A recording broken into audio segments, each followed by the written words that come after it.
Hey guys, my name is Inez, and I basically decided the other day that I wanted to start a manga reviewing channel. I saw there was quite a few of these on YouTube already, and I know that, but I wanted to take it more from like an artistic perspective. I'm really interested in like cartoons, but not just reading them, but also how they're drawn and their kind of image and things like this. So this is something I've always been interested in. And I thought I might go through some of like the more famous manga series and just say what I feel about, you know, how they're drawn and like their style, but of course also reviewing them as stories themselves.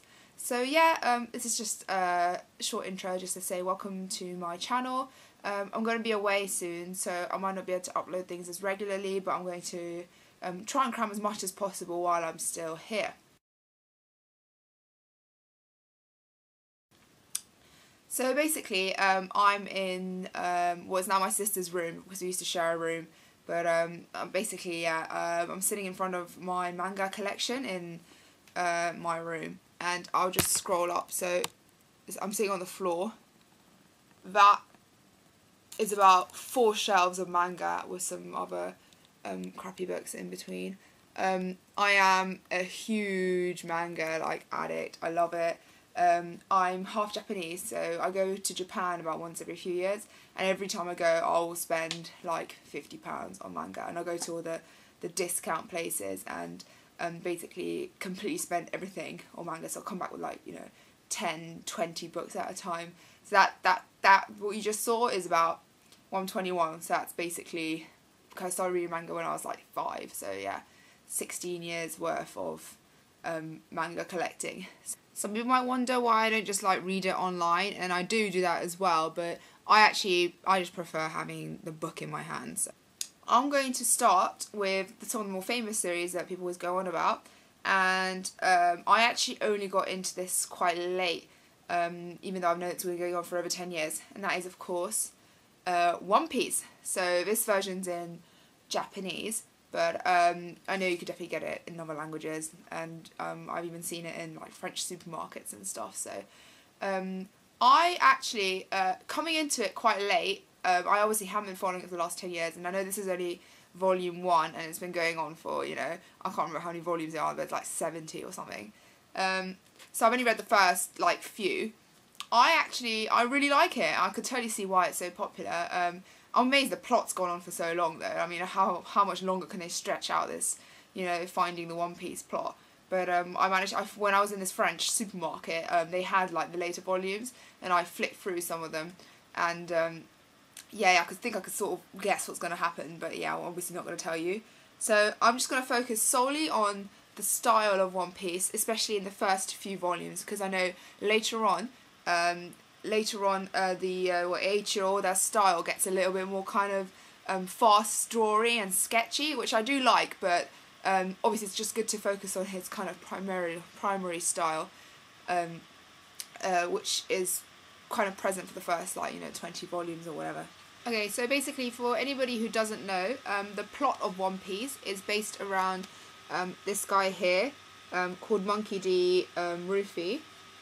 And these are just like his 2 buddies which he travels with. So this is Zoro, who's actually my favourite, and Nami over here. And actually the opening sequence for when you meet Zoro is really good. Like, I've actually saved it here. So Zoro is actually prisoned in this point, but you probably already know that. So check this out. How great is that? Well, I thought that was really good. I was like, it's a really good like character introduction right there. Yeah, so Monkey D. Rufy really looks up to this guy called Shanks. They live in this kind of pirate world where basically this guy called Gold Roger buried this treasure, and nobody knows where it is, and that treasure is One Piece. And all the pirates in this world are like looking for this treasure. And this pirate in this town which Rufy lives in is called Shanks, and Rufy always asks him to like join his pirate ship and stuff, and Shanks just sort of takes the mick and is like, yeah, whatever, you're only like a little boy, you're never going to join, kind of thing. To cut like a very long kind of intro short, basically Rufy, Shanks gets like insulted by another pirate, so Rufy tries to like defend him and stuff. and he also eats this like magic berry which he wasn't supposed to eat, which Shanks had, which means that it's actually quite an important plot point, which means that he's like got endless kind of elasticated, he's got like an elasticated body, like you can see here. So Shanks is like, what the hell, why is your arm like stretched out? Because he ate this berry and he wasn't supposed to eat it. But it means that although he's kind of got like, he's basically sort of semi-immortal, the berry means that he can't swim because he dies in the water. Anyway, this guy that was attacking Shanks steals Rufy and tries to kill him, and then like Shanks basically saves Rufy's life because he knows that Rufy can't swim. And Shanks' arm actually gets like bitten off by like a sea monster. There's a really cute scene in the book where Rufy's just like, oh my god, your arm, and he's just like, oh, an arm, like, you know, it's not a big deal compared to like your life kind of thing. And then Shanks is about to go on another pirate trip, and then he gives Rufy his hat, and that's also like a really poignant point in the book, because Rufy keeps his hat throughout the entire thing, and even if it gets broken and stuff. So here, and he gets really angry when people steal it and things like this. So yeah, that's the basic plot, and for the rest of the series everyone's like looking for One Piece and things, and I know there's like, well, after looking in the French supermarket, I know there's like a large battle and things like this, but yeah, that's the kind of like basic premise, and then characters like come and go throughout the whole thing. What I really like about these like more old-fashioned comics, so in this case this is published by Jump, so like old Jump comics. So Jump is obviously that like shonen manga, a big volume that you get in Japan, and they release it every month. So other famous ones obviously like Bleach and Naruto, is that they're all very kind of, they're still a bit old school, especially actually Naruto and One Piece have been going on for about the same amount of time, I think, you know, in the 1990s almost, and they've only become more popular now. It's obviously because the manga artists are more kind of traditional. They have a lot more line-based drawings, so that's something which I actually really like. I kind of like clean lines. For example, if you take this page, can you see there's not a lot of use of like film or anything like that. It's all done by pen, like all the effects. So like if I wanted to copy this, I wouldn't need a computer or anything. I can literally just copy this straight out just using pens and things. Okay, that's not entirely true. Like obviously in this picture here, that's not a pen. He's used like a print screen thing for this. But you can still copy this basic thing by a pen.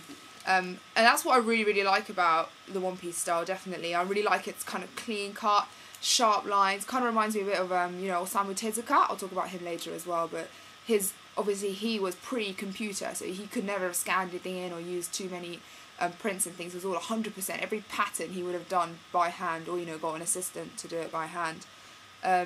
So yeah, that's one bit that I really like about One Piece. What I also like is that he really, Oda also, I'll refer to him as Oda because that's his surname, but he really plays with like proportions and things, so especially in action sequences. It's really good. Like his foreshortening is amazing, basically. As you can see in the scene here, he really knows how to kind of cause movement in the scenes, which is really good. And actually, it's weird, but I find in shonen manga, they do that a lot better than in shoujo manga. So shoujo manga is obviously for girls. I know for some reason, in shoujo manga, everyone's very kind of static. I know they're not usually action plots, but even so, the kind of more recent ones haven't been very, in my opinion, the style hasn't been very fluid. Another example of like a good use of lines for movement is, well, here's just a scene where Rufy's like attacking another like evil pirate, and can you see the way that Oda has used lines to kind of portray fast movement? So this is actually very classic, you know, shonen Jump style, but it's so good. Like I don't know, my webcam's really crappy, but not only is this a great example of foreshortening and font, right? You can just see that he's drawn every single line slightly kind of scattered to really give, you know, if I do that, you can see it really looks like the guy's attacking is being properly like punched out of the page. Yeah, so that's the good thing about if you get really good at doing action sequences, knowing how to do good line work is really important, I think. Anyway, that was just me just talking about One Piece and the style and things like this. Obviously I'm new to YouTube, so I'm not quite sure how this reviewing thing works, but I gave it my best shot, and I think if anyone else has any questions or things like this, or other things that they want me to review, let me know. But yeah, thanks so much for watching my first video, and I'll try and upload some more stuff soon. Thanks, bye!